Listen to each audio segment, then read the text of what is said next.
This story is brought to you by tapeatale.com. तो कुछ रोज़ पहले मेरे मम्मी पापा ने कंप्लेंट की। उन्हें लगता है कि मैं शादी के बाद खुश नहीं हूँ, मैं मायके तैयार होके ज्वेलरी पहनकर नहीं आती। मेरे घर के पास एक पार्क था जहाँ हर उम्र के लोग सैर करते, बच्चे खेलते और जवान लड़के लड़कियाँ सिर्फ बातचीत करते। उसी पार्क में पहली बार मैंने मिसेस वर्मा को देखा था। सफ़ेद और नीले रंग की printed chiffon sari, matching sleeveless blouse और सीधे हाथ में एक सादी घड़ी पहने हुए।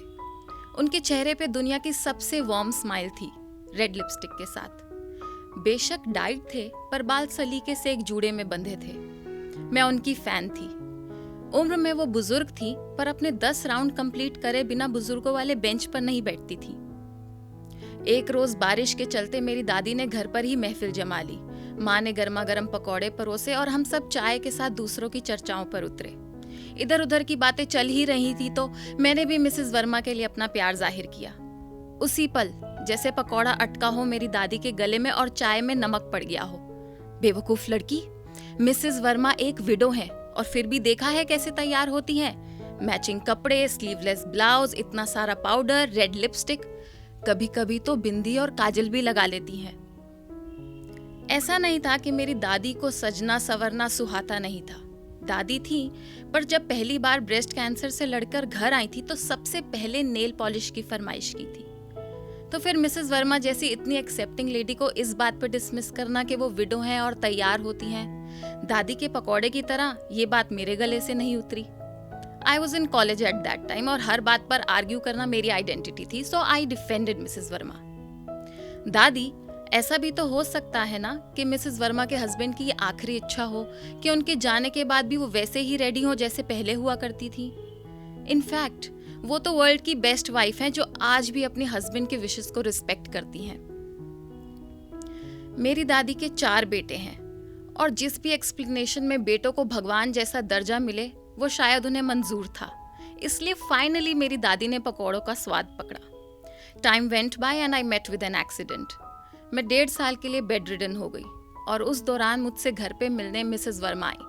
उन्होंने उसी रेड लिपस्टिक की उसी वार्म स्माइल से मुझसे कहा, अरे how can a pretty girl like you get so unwell, चल खड़ी हो जा, मिस इंडिया में पार्ट नहीं लेगी क्या।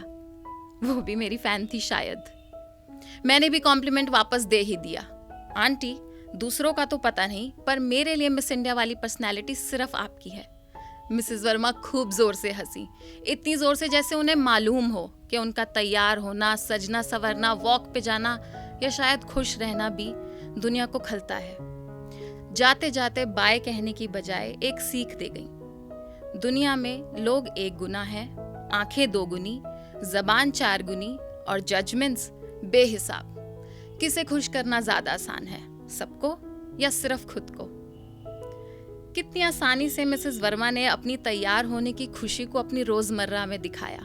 बेखौफ, बेपरवाह, अपने आप को कितनी एक्सप्लेनेशंस और झूठों से बचा लिया उन्होंने। मैंने अक्सर लोगों को अपनी खुशी के लिए काम तो करते देखा है, पर उस काम की वजह दूसरों की भलाई को बताते देखा है।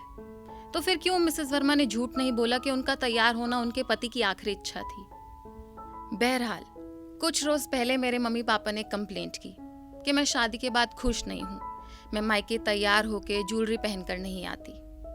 उस रोज मुझे मिसेस वर्मा याद आई और इस कंप्लेंट का जवाब भी। मैं उतना ही रेडी होती हूँ जितने में मैं खुद को भाती हूँ। जब मैं कॉलेज जाती थी तब भी ऐसे ही तैयार होती थी और आज शादी के 8 साल बाद भी मैं ऐसे ही रेडी होती हूँ। शायद मैं आज भी उतनी ही खुश, उतनी ही कंफर्टेबल हूँ जितनी पहले थी।